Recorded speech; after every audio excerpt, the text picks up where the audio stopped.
Compren dólares que va a subir. Ah, bueno. No es muy difícil. Me acuerdo que en diciembre de 2017 yo dije que el dólar valía 18 pesos. Yo dije, en abril va a valer 30. Y Tetaz me gozó, qué sé yo, en redes. Y en abril costaba 30. Pero no es que sea adivino, es el precio que pedía el campo. ¿Y cuánto está pidiendo ahora? De los productores. Y están pidiendo entre 1.800 y 2.000. Ah, un montón. Ahora, eso es para volver a los precios de noviembre del año pasado. Algunos dicen, no, tenemos que volver a los precios prepandemia, que era 3.200. El tema es que es fácil para que lo entendamos todos, si lo entiendo yo. Digo, el Estado necesita dólares. ¿Quiénes tienen dólares? El campo y el FMI. Ambos le piden que devalúe. Entonces no le queda otra que devaluar. Puede devaluar manteniendo el cepo o abriéndolo. El FMI le pide que lo abra, el cepo. Bueno, la diferencia entre abrir el cepo y manejar vos el precio con el cepo cerrado es que te puede pasar como le pasó a Prat-Gay. ¿Te acordás que estaba seguro de que no iba a haber problema cuando lo abriera? Y tuvo problema. Le subió en ese momento un 60 y pico %. Ahí el tema es si tenés dólares o no en la caja, ¿no? Para bancar la presión que va a tener en un primer momento la apertura de la oferta. Las reservas son negativas. Por eso. Cuando son negativas es porque están utilizando, computan como reserva parte de los dólares que son depósitos de la gente, que no son del central, son de la gente. Y ahí tienen un problema. Entonces, ya no es una cuestión de si va a devaluar o no, sino cuándo y cuánto. El gobierno ya sabe que no va a tener la liquidación del campo, hay un goteo mínimo, no tiene más dólares, entonces tiene que ir a pedirle más plata al fondo. Y ahí es cuando el fondo te pone más condiciones. Una cosa es renegociar lo que ya está y otra cosa es ir a pedir más plata. Y la verdad que las cosas que le pide, todas tienen que ver con una nueva devaluación. Cuando vos decís abrir el cepo, terminar con el blend, que es que el campo liquide todo con el Banco Central y no dejar una parte en el mercado. Todo eso lleva a un dólar más caro. Es decir, el gobierno mire para el campo o mire para el fondo, que son los dos lugares en donde le puede llegar dólares, todos le piden una devaluación. Y una devaluación es una nueva suba de precios. Pero te lo dejo a vos, Candelaria. Sí, gran parte de lo que viene escalando tiene que ver con esto de las excepciones que hace el Fondo Monetario Internacional a la Argentina por los controles cambiarios, que sabemos que el fondo no aprueba este tipo de controles cambiarios, pero bueno, la Argentina viene sosteniéndose con eso porque el superávit fiscal viene de la mano del impuesto país. Entonces también pensar en levantar el impuesto país habla de poner en riesgo ese superávit fiscal, y por eso para el impuesto país hablan de una meta de fin de año. Bueno, a fin de año podría ir reduciéndose ese impuesto país. Lo que sí se ve en este staff report de la octava revisión es el final del dólar blend, que es lo que decíamos, esta liquidación, este dólar exportador que reciben, que les da un tipo de cambio diferenciado y que también le da oferta al contado con liquidación y permite que la brecha con ese dólar paralelo no sea tan alta. Está ahí en la última línea y dice, bueno, finales de junio. Ahora, finales de junio es ahora en 15 días. El sector agroexportador lo que dice es, che, si en 15 días me vas a sacar este tipo de cambio diferenciado, ¿es porque vas a hacer una devaluación o yo voy a tener un dólar menor? Si vos de acá a fin de año pretendés ir bajando el impuesto país y pretendés ir liberando controles cambiarios, ¿por qué yo te liquidaría hoy si te puedo liquidar en unos meses a un tipo de cambio mejor o en unos días, ¿no? Porque si este reporte dice finales de mes, sería en 2 semanas.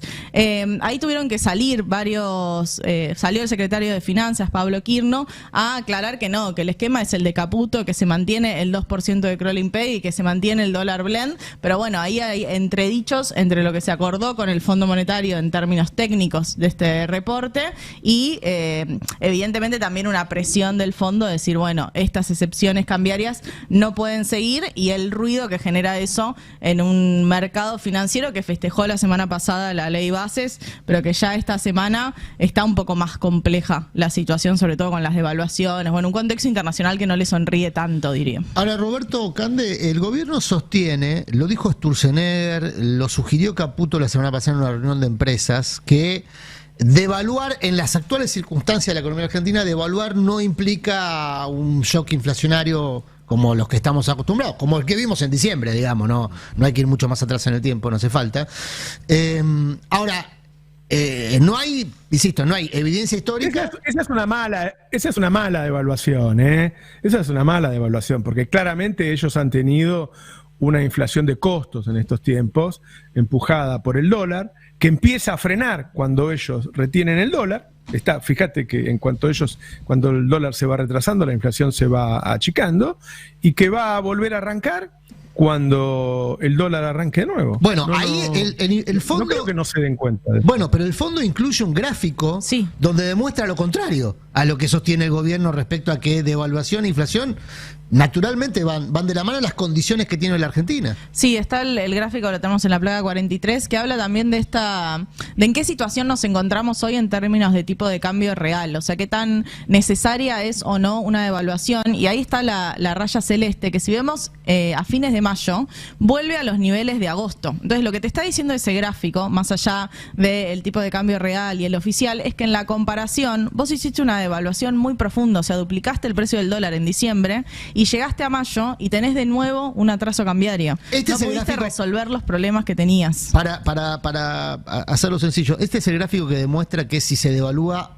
va a haber un shock inflacionario por el lado del retraso del tipo de cambio. Este es el gráfico que muestra el atraso cambiario en términos reales, o sea, en términos de cómo fue corriendo los precios y cómo fue corriendo el tipo de cambio. Después, la discusión sobre si eso deriva en un aumento de precios o no, la tuvimos muchas veces en la historia económica argentina y siempre deriva. De hecho, uno cuando ve el aumento de los precios en las últimas semanas, tenían que ver con los movimientos que hubo en los dólares paralelos, o sea, ni siquiera en el oficial. Hay algo que, por más que la recesión de la Argentina sea muy profunda, bueno, hay una inercia inflacionaria que hace que los comerciantes, los productores, no estén dispuestos a vender a un precio menor. Claro. Ahora, el riesgo, Roberto, es que el gobierno se tiente a profundizar la recesión si es que tiene que devaluar. Sí, a ver, es muy fácil, vos podés mirar a Massa cómo iba bajando la inflación hasta que el FMI lo obliga a devaluar, devalúa mucho menos que Milei, y pasa precios. Ahí es cuando Massa se le va del 6-7 al 12%. Cuando lo ves ahora sucede de inmediato, ellos devalúan y te clavan un 25% de inflación en diciembre, un 20% en enero, y así siguió. Digo, no hay duda sobre eso. Hay un momento en que si vos tenés mucha recesión, el público no convalida precios. Bueno, pero antes de eso, el público empieza a elegir. Dice, bueno, ¿qué priorizo? Bueno, priorizo comer, priorizo medicamentos y alguna otra cosa más. Y dejo de gastar todo el resto. Bueno, una economía no funciona así. A ver, ¿por qué el fin de semana cayó el turismo un 65%? Eso iba. 65% menos de gente en este fin de semana largo. Porque la gente come, compra remedio, manda a los chicos al colegio y nada más. No va al cine, no va al teatro, no va a comer afuera, no va de vacaciones, no cambia el auto. Se le rompe el televisor y no lo puede arreglar. Eso es la estabilización por inanición. Vos estabilizás precios porque matás la economía. Matar la economía en una economía como la Argentina, donde el 70% de la economía se explica por consumo interno, todavía, más allá de que ahora está ralentizado, el 70% de la economía se explica por consumo interno, es matar empleo. O sea, vos matás la economía, matás empleo. Porque el empleo abastece el consumo interno. Entonces, el escenario que está planteando el fondo, la hoja de ruta que plantea el fondo, es una hoja de ruta que con este gobierno invariablemente profundiza el plan de estabilización por inanición. Y de hecho está pero está en el reporte del fondo que tenía una estimación de 2,8 en la caída para este año y la profundizó a 3,5. Claro. O sea, ellos mismos saben que la caída va a ser mayor y que va a tardar más en recuperarse la economía. En noviembre el fondo decía que iba a crecer la economía argentina. Sí. Teníamos en noviembre la estimación del Fondo Monetario Internacional para la economía de 2024 en noviembre de 2023 era un crecimiento de más de 2 puntos y ahora es una contracción de 3,5 puntos. Es decir, estamos hablando de que las políticas económicas de Milei redujeron el tamaño de la economía o la idea que tiene el FMI sobre el tamaño de la economía argentina, pero casi es mucho 6 más, puntos. Es mucho más que eso, porque cuando vos limpiás ese número de campo e hidrocarburos, la caída te da 8, 9. Sí, claro. ¿Sí? Y hay otro número que hay que mirar bien, porque yo veo que todos usan CAME ahora para comparar. CAME cuenta unidades. Entonces te dice, bueno, hay un 7% menos de venta de unidades que el año pasado. Pero cuando yo hablo con mayoristas o cadenas de supermercados, me hablan de una caída de 20-25 en la facturación. ¿Por qué esa diferencia? Porque la gente va reemplazando y come cosas de peor calidad, que por ahí te dan calorías o te llenan, pero no son nutritivas. Entonces, la cantidad de unidades baja menos, porque hay una parte de la población que come igual. Lo que pasa es que come mierda. Entonces, cuando vos vas a ver la baja real del consumo, es más del 20%. Y está en línea con la baja del impuesto al cheque, con la baja de la recaudación de IVA, DGI. Digo, esa es la baja real, una baja del 20%. Una baja del 20%, ¿se va a sostener socialmente? De eso duda, ¿no? Candelaria lo habla en el FMI de eso, el problema social.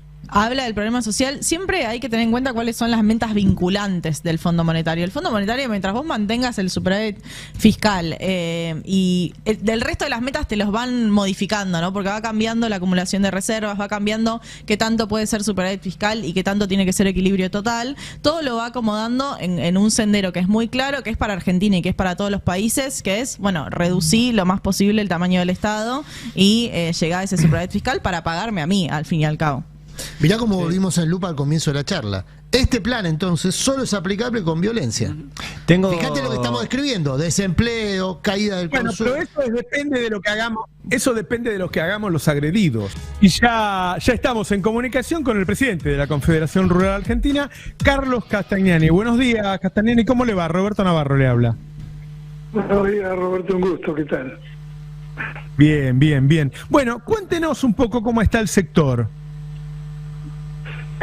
Bueno, a ver, si hablamos en producción y climáticamente, diría que es un año muy distinto al año pasado, que veníamos de 2 años de sequías.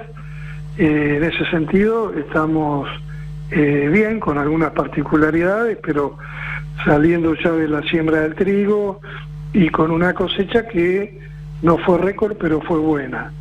Y si hablamos sobre política de nuestro sector, estamos expectantes ante una ley que se aprobó y, como decimos en el campo, ahora llegó el momento mano a las obras. Se le ha dado la herramienta a este gobierno que pedía y bueno, ahora queremos ver los resultados, ¿no? Un poco así, muy globalmente, el comentario creado. Claro, hay una discusión sobre el tipo de cambio según para cuándo se lo compare. ¿Tiene relación eso con el nivel de liquidación que está viendo en este momento? ¿Cómo lo ve usted? A ver, yo sinceramente creo que puede tener un pequeño porcentaje, pero el productor agropecuario, gran parte, tuvo que liquidar su cosecha. No olvidemos, como decía recién, que tenía compromisos a cumplir. En este mes de junio y julio se vencen los contratos de alquileres. El 70% de los campos en Argentina están alquilados. Viene la compra de insumos, que está terminándose la siembra de trigo y en pocos meses empieza la de maíz. Yo sinceramente no creo que sea una variante importante. Por supuesto que hay productores que deben tener espalda para poder decir, bueno, espero el momento para vender, pero no creo que sea el motivo principal, ¿no? Ahora, en mayo la liquidación fue menor que mayo pasado con la sequía que hubo en 2023. Sí, sin duda. Lo que pasa, bueno, había una serie de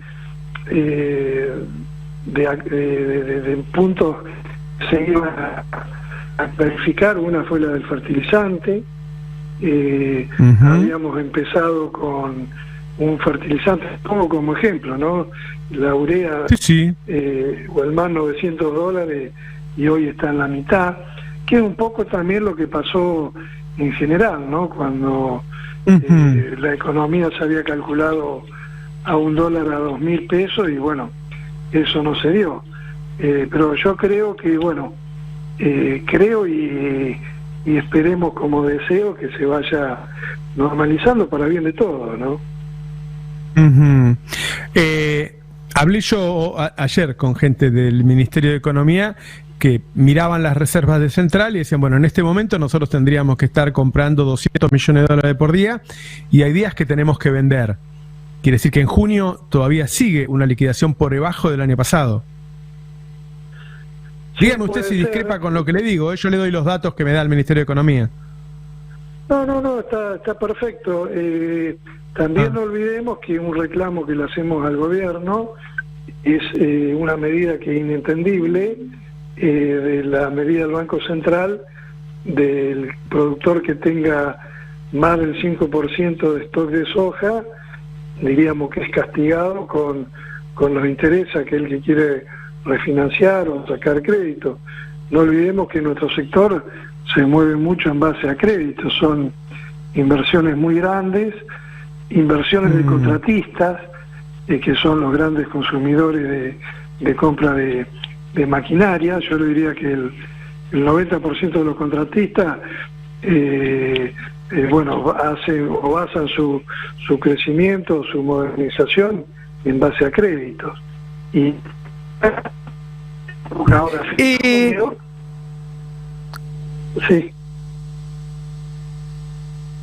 El sector, el régimen de grandes inversiones. Disculpe, justo se cortó, no alcancé a escuchar la pregunta. No, ¿cómo juega el régimen de grandes inversiones para el sector? Yo creo que como toda cosa debe ser algo, que no hay que perjudicar a las otras partes. Yo creo que las inversiones son bienvenidas mientras no desplace a los productores que están trabajando y están apostando desde hace años a la producción. Creo que tenemos que lograr un sano equilibrio, pero las inversiones me parece que son importantes y, por supuesto, si son nuestras, mejor, pero a nivel internacional. O sea, yo creo que tenemos que ser muy sanos en eso. El gobierno tiene que estar muy a la expectativa para que no se produzcan excesos, ¿no? Usted lo que dice es que esto es para nuevas inversiones y por ahí gente que está hace muchos años va a tener una diferencia, va a pagar más impuestos que el que viene, tener algunas restricciones que el que viene no va a tener. ¿A eso se refiere? Sí, yo lo que creo que hay que ser igualar para que todos tengan la misma posibilidad, ¿no? O sea, igual cuando hablamos de abrir las importaciones, que nosotros globalmente estamos de acuerdo, pero bueno, ahí tenemos que ser cuidadosos de que todos tengan la posibilidad de poder competir sanamente, ¿no? Eso es lo que nosotros un poco pretendemos. Comprendo. Castagnani, le agradezco muchísimo que nos haya atendido hoy, y hasta cualquier momento, muy amable. No, gracias a usted, hasta luego. Por favor. Bueno, queríamos escuchar qué decía el campo, siempre obviamente quien preside un sector como este habla con cierto cuidado, pero si ustedes se fijan al final, habla de lo que venimos hablando nosotros en los pases. Bueno, el que venga a invertir y trae 200 millones de dólares, prácticamente no paga impuestos o paga muy poco, puede importar lo que quiere, puede exportar lo que quiere, y los que están acá no. Y eso la verdad que no se resolvió en senadores y aparentemente va a salir así. ¿Qué va a pasar de acá en adelante con eso? ¿Va a ser buena porque va a traer inversiones o en realidad va a generar un problema? A mí me parece que ese es el lío de cuando hacen una ley para una persona que la pidió, que la escribió un grupo de abogados que defiende a una persona o a 3 o 4 personas. Bueno, líos como este, como el que acaba de decir, con mucha amabilidad, con mucho cuidado, claramente no querrá tener encontronazos con el gobierno. Me parece que de esos va a haber un montón, ¿no? Nico, ¿estás por ahí? Sí, es que Roberto tiene que ver con la concepción política y hasta filosófica, diría, de este gobierno.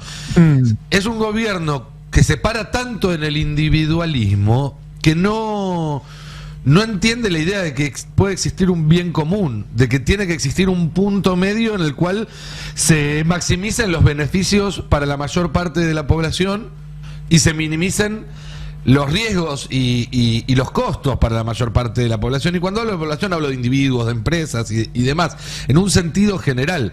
Como para mi ley solamente existe el individualismo y el sálvese quien pueda y la ley de la selva, y los más fuertes son los que ordenan, por eso está a favor de los monopolios, porque cuando hay un solo monopolio, esa es la manera de ordenar cuando no querés que haya un Estado que se haga cargo de ese orden. Entonces vamos a encontrarnos con esto una y otra vez. Sectores individuales que hacen lobby por sí y para sí, y nadie que medie entre esos lobbies para encontrar un punto medio y encontrar algo parecido al bien común, o que tienda al bien común, o que por lo menos simule buscar el bien común.